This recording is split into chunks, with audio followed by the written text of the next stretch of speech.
All right. We are live. Welcome, everyone, finally to LAFB Live. I'm your host, Ryan Dyrud, joined by Stephen Haglund, writer for LAFB Network, also host of the Guilty as Charged podcast. So excited, my man, to just get in here. We're going to try to do this weekly and just talk some Rams and Chargers. Happy to have you. Absolutely, man. Happy to be here. I think this is going to be a fun opportunity for the people to get some extra content on Saturdays. I think it's going to be a lot of fun and branch or broaden my horizons a little bit into the Rams world with you. There you go. Yeah. I'm going to check. There you go. Yeah.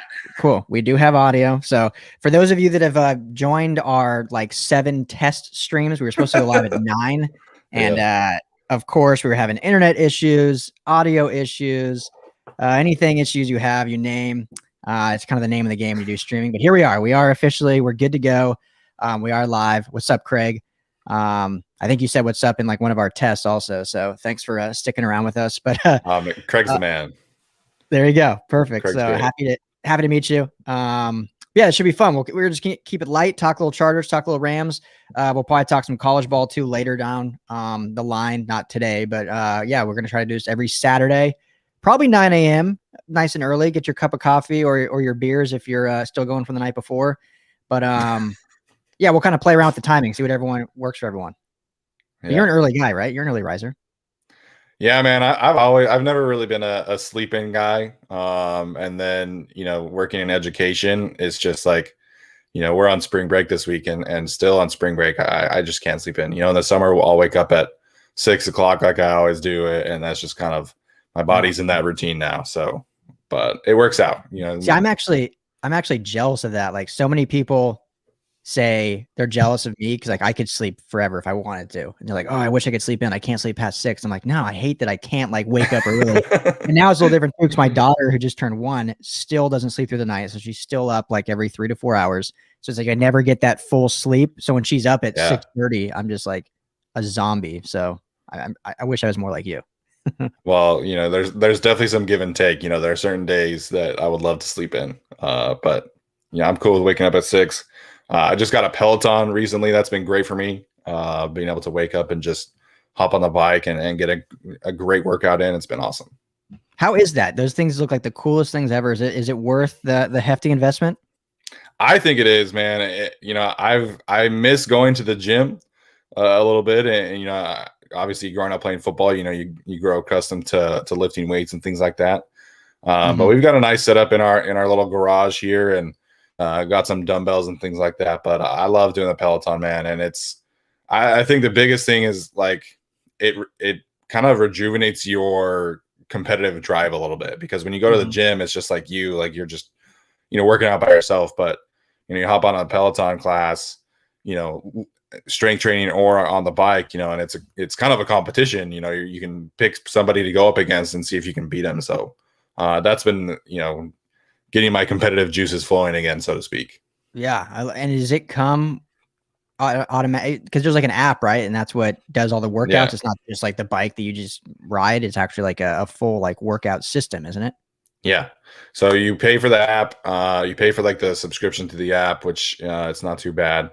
And then you get access to and then you get access to all the classes. And they have yoga classes as well if you're into those kind of things. And so it's been great for me and my wife. Yeah, I think we want to one day get that as an investment, but who knows when that'll come, because it's like a small car, it's like a small car payment. But hey, it is, yeah, it is. One day. But anyway, let's get into some football, shall we? I think that's the reason for doing this. But absolutely, I want to start, and this will be fun too, I think, for everyone out there listening, because my show with me and Frosty Rucker, I kind of take the lead on it, at least leading into the questions, and let Frosty do more of the analyst. I feel like on your show, Guilty as Charged, I could be wrong here, but I feel like you kind of take the lead, do more of the lead hosting. Yes. Yeah. It's supposed to be fun, both of us being kind of I don't want to call us alphas, but lead dogs. how this works, that's just going back and forth. Yeah, it'll be fun, man, because I think both of us bring some good creative juices to the floor in terms of discussion and things like that. And when we started, Tyler was actually kind of our host and the mediator and things like that. But then Tyler had to take a little break because of his internships, and so I kind of took over.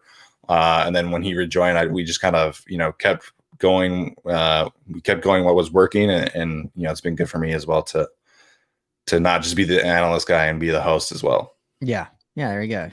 Be a jack of all trades, right? Wear many hats in this industry. Yes. That's something today. I know. Yeah, I know. And that's something I noticed too is, and this isn't slandering any, radio or TV guys, but when stuff like what we're doing is you're the everything, you're the producer, the editor. So when we have these technical difficulties, like this morning, I don't have like an IT guy. It's like, oh, he's troubleshooting. It's like, no, us testing, troubleshooting. Absolutely. And here we go.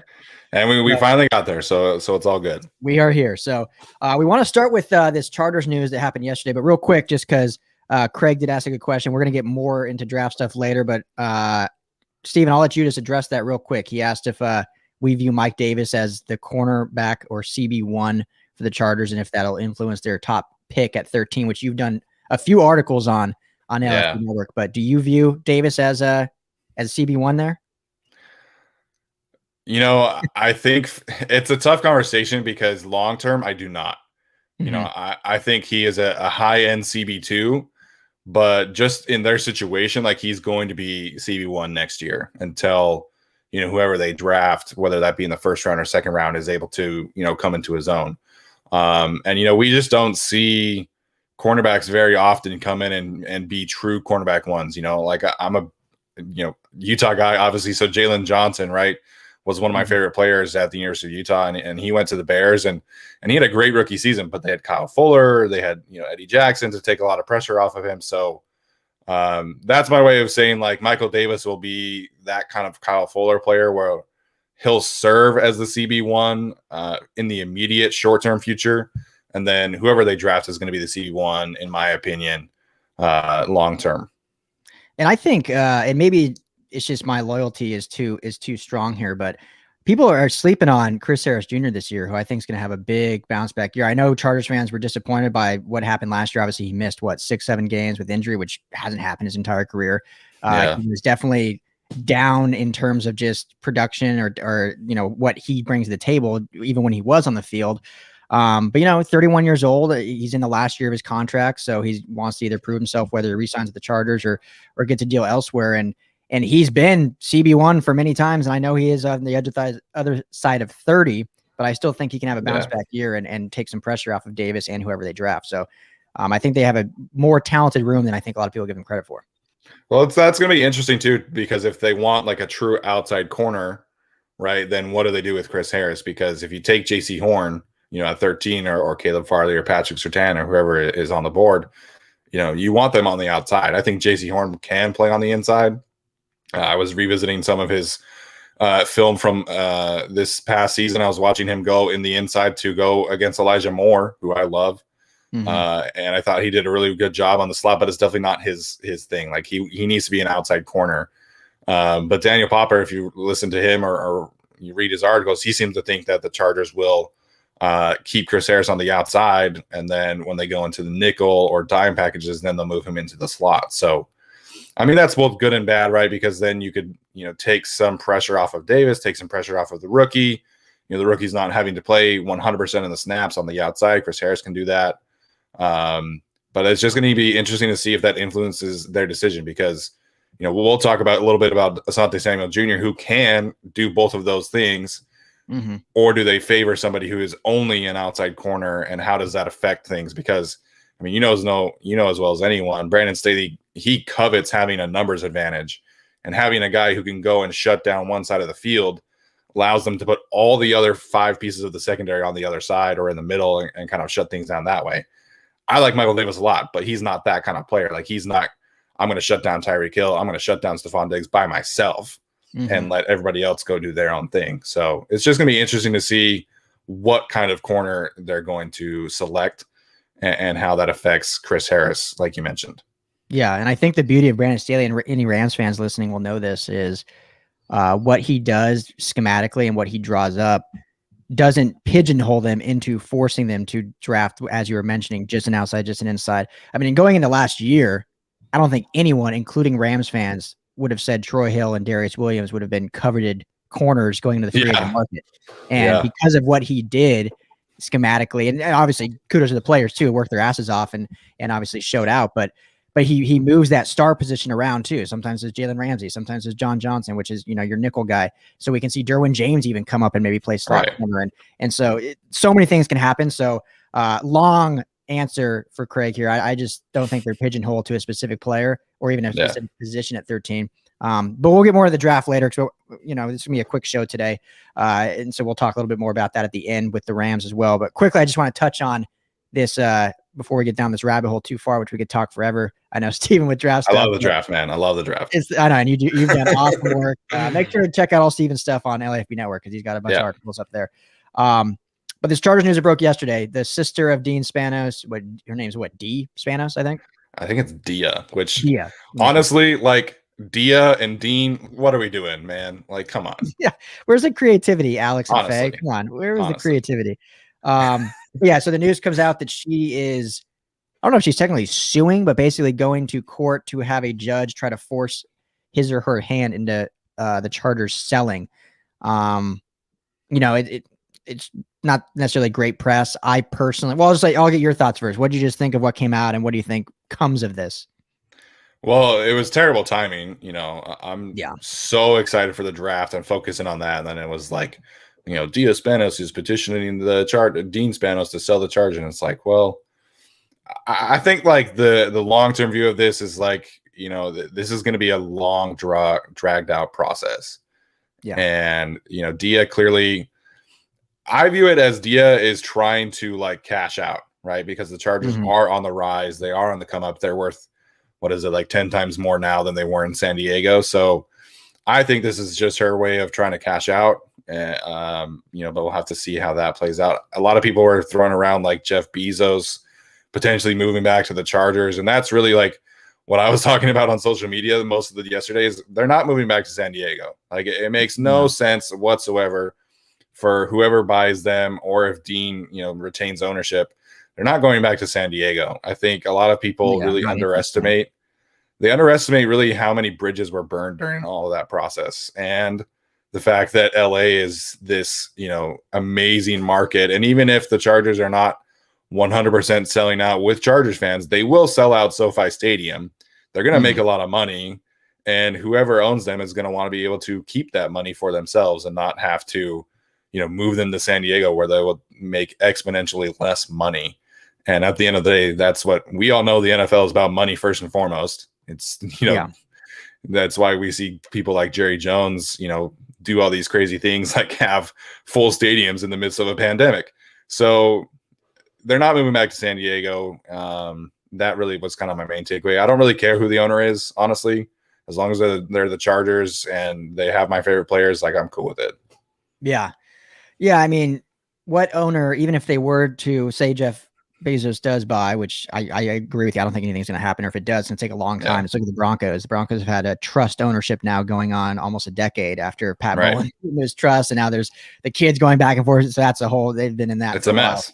Yeah. So this will be a long drawn out thing. And there's a great thread on Twitter. I think you saw it too, Steven, by Go LA Bolts, where he kind of breaks down the whole article. I like to do research myself, which I haven't had time to do yet. So I don't want to, no discredit to him, but I want to say that's 100% fact. But he at least lays out kind of what he took from it. And it kind of goes into what you said, where that the Chargers right now are at a peak selling point.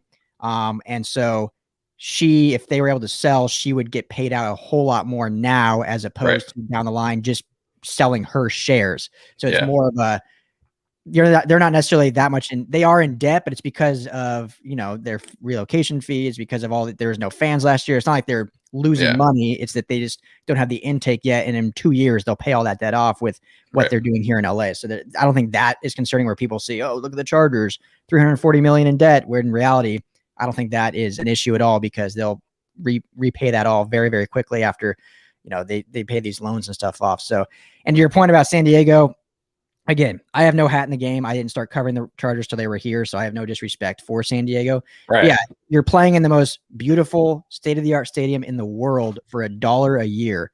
Who's going to buy the team and go, I'm going to pay $3 to $5 billion for the team. I'm going to pay 500 something million to relocate, if the NFL even allows me to, because we just moved here 4 years ago.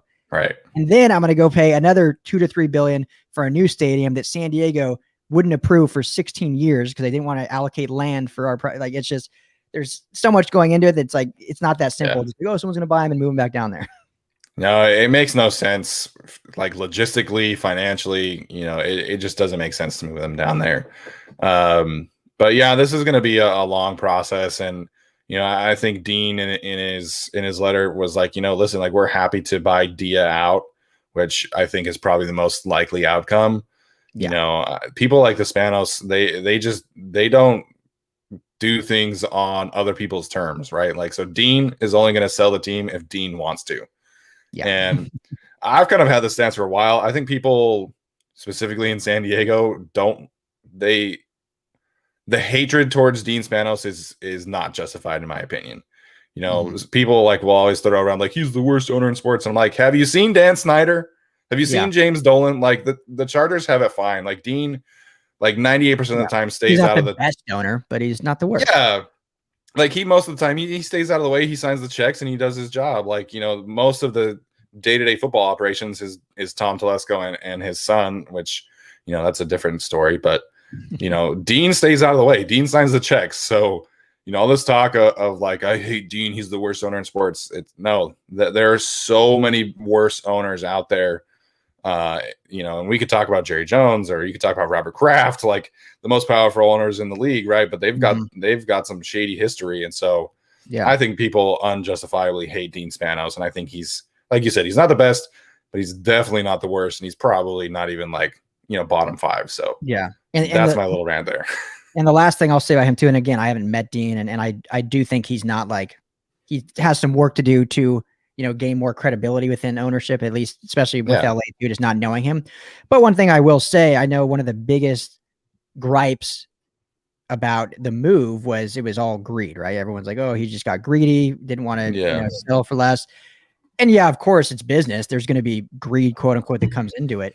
But the difference with the Spanos family is now that Alex and Faye have passed away, the parents, all the money that the Spanoses have is within the Chargers. It's not Stan Kroenke, who's a real estate mogul, is also married into the Walmart family. So they have billions of dollars outside of the Rams. He also owns the entire like Colorado sports landscape other than the Broncos, right? He owns the Nuggets, the Avalanche, the Pepsi. Well, now it's Ball Arena.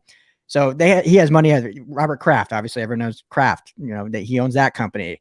Jerry Jones, oil tycoon. The Spanoses are restricted strictly to what the Chargers make. So why would you not, when that's your sole business, why would you not move somewhere to make more money? I mean, that's just it's kind of how it works. Yeah, and they're on the rise. There's definitely been a lot of jokes, sent their way because of the lack of fans, and I get that. But I think that right now they're kind of in the golden era in terms of excitement for Chargers football, right? Because you have all this exposure.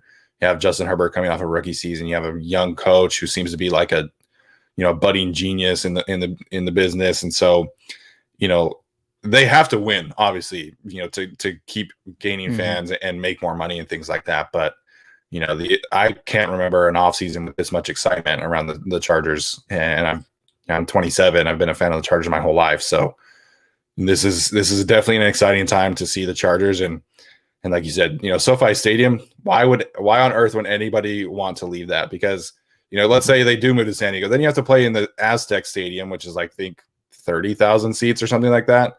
And it's a college stadium, right? Until the new stadium gets built. So then you're doing the StubHub Arena, wait for SoFi all over again. So it makes no sense whatsoever to move them. And if they do have to sell, then they sell. As long as they're the Chargers, I will be a fan. Yeah. And last thing, if they do sell, I don't see the owner moving them. It just wouldn't make sense. So, no. All right, let's put a bow on that crazy story. I like that some other owners, Cal McNair was brought up. He hasn't been too great with Houston right now. And so bad. Jacksonville owner Shad Khan is another. I think he's trying. He just doesn't really know what he's doing. He's split. Doesn't he own like a soccer team over in England too? So he's Jacksonville's irrelevant. And now they'll have Urban, who I am obliged to love because of what he did for Utah football, but. It's off to a very rocky start, man. It's an interesting start to their offseason. Yeah, it's been tough. So let's move this conversation to a little bit to free agency, if that's cool with you. Yeah. I think there's both sides of the spectrum, right, for what the Rams have done, what the Chargers have done.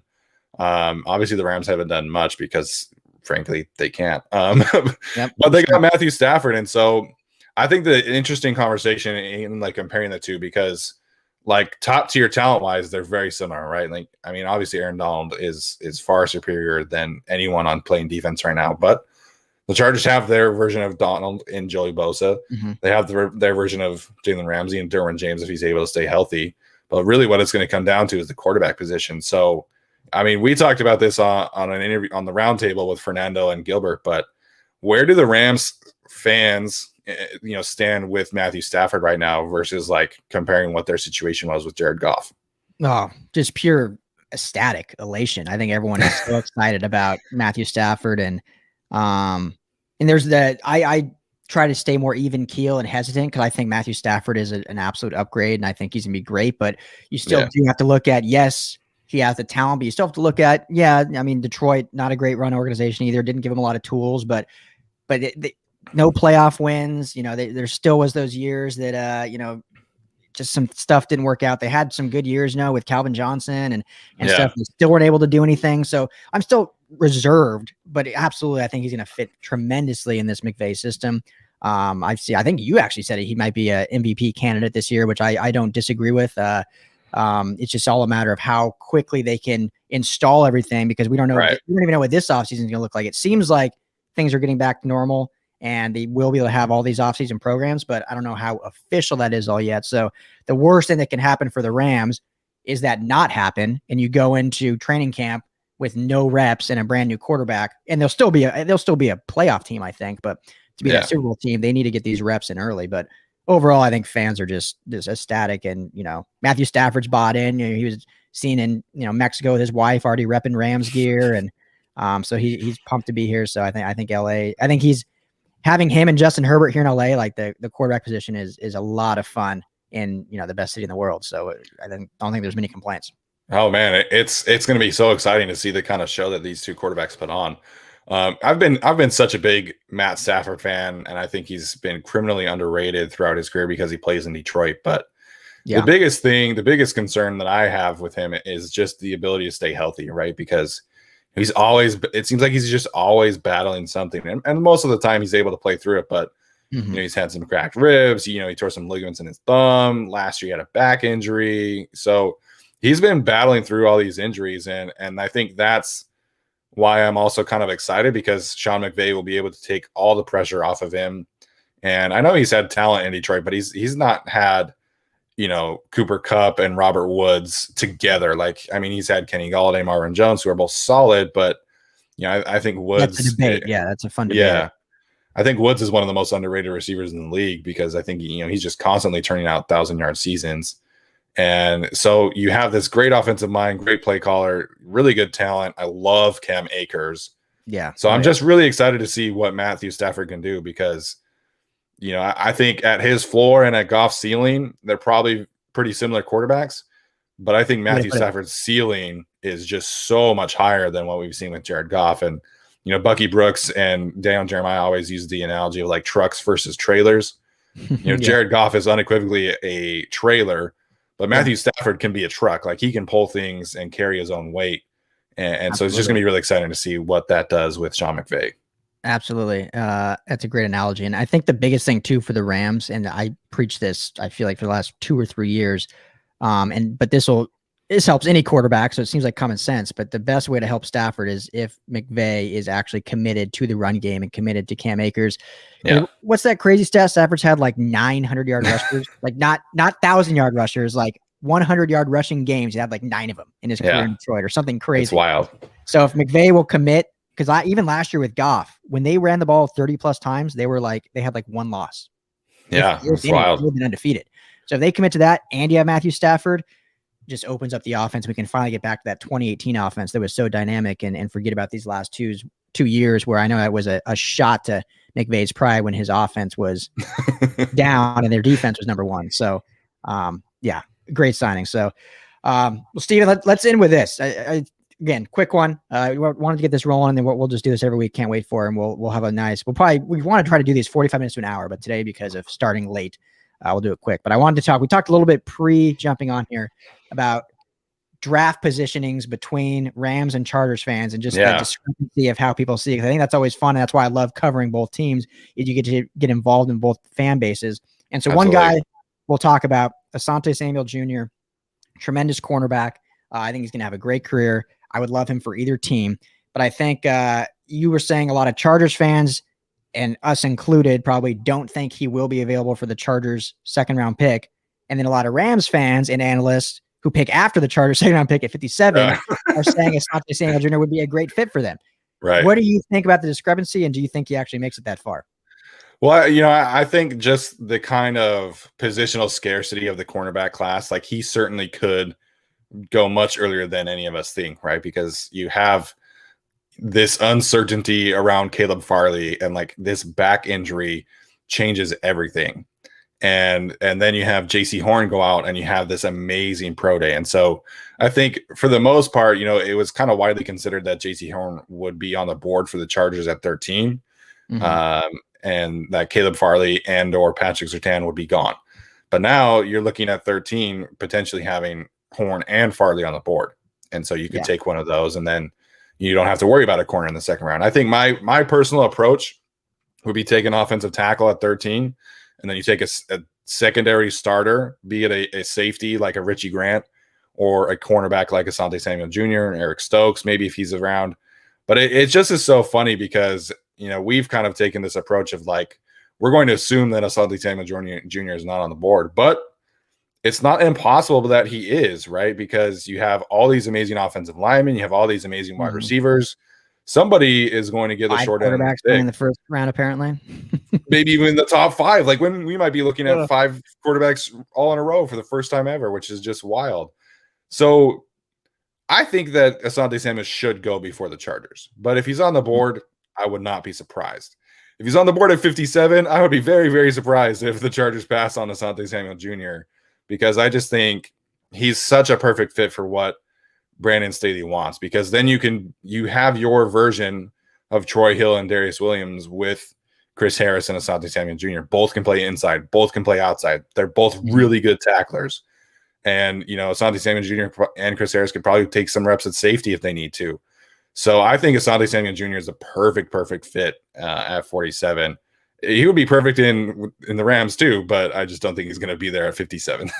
Yeah, I can't see him there either. And, the Rams, Les Snead is famous for always trading back. I wonder if they would consider trading up and actually getting ahead of the Chargers or anyone else for that matter in the second round. I don't think they'd trade back into the first. They'd have to give up too much. But if they trade up into the second, then maybe they would have a shot at him. But I think right now for the Rams specifically, because of Austin Blythe signing with the Chiefs, I think that second round pick, you want to see them reach, but I think it'll be for a center. Obviously we still have a month till the draft, so things could change. There are still some centers, Austin Ryder still available. There are also some centers available in the free agent market. The Rams just have no money. I mean, they literally have $1 million to offer a player, and that's like it. Yeah. So everyone out there on Twitter keeps saying that they have all this money that's just being not reported. No, they have like $5 or $6 million, and that a lot of that is going to Darius Williams tender that he is signing, and a lot of that will go to rookies coming in. So they have like $1 million maybe to spend. So I was really surprised they didn't re-sign Blythe, especially at that contract, because I think the Chiefs didn't even offer him the vet minimum. It's like less than $1 million. So I was surprised the Rams didn't bring him back for that kind of price tag. Well, so I had Jordan Rodriguez on yesterday, who covers the Rams for The Athletic, and she confirmed that the Rams did offer Blythe. It was right around that same price, whether it was a little bit more, a little bit less.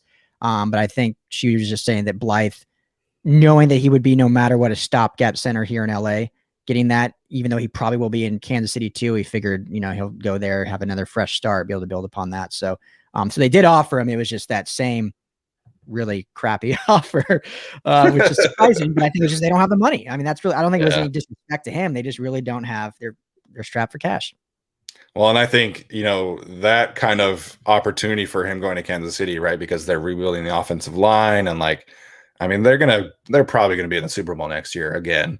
Yeah. So he can play into an extension there where the Rams absolutely. And that's going to be great for him, right? Because he gets to go and like, well, if it's just promise right now, right? Like, if Austin Blythe is the center of the future, like it's going to be great for his reputation if he goes there and plays well, because their offensive line was in shambles after they released all these players. So that's going to be great for his value, whether that's in Kansas City or in another team. I mean, obviously he's got to play well, but that's just a great opportunity for him. He gets to play next to Joe Thuney and whoever else they get. So that's a great spot for him. Yeah. Happy for him. You know, he played good for the Rams this year, so we'll hope for the best. But yeah, I think that 57 right now, Rams are looking center, but a lot can change. And that's what we're going to get into on the show throughout this draft process and on and on. So thank you all for tuning in. I know it was a quick one today. Sorry for the technical difficulties early that delayed us, but as of now, plan is for 9 a.m. every Saturday. We'll see, Steven, if we want to fudge that time at all. But hey, thanks for jumping on with me and having some LA football discussion. Yeah, of course, man. Happy to do it.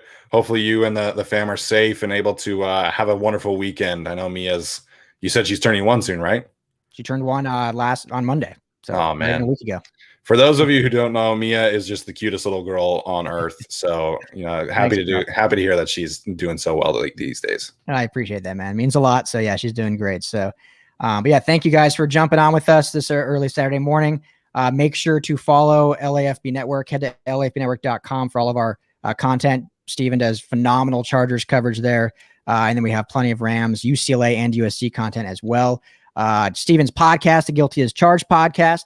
They do great stuff there as well. So make sure to check that out. And then my podcast with Frosty Rucker is the LA Football Podcast. But my man, thank you, sir. Enjoy the rest of your Saturday and looking forward to talking to you throughout the week.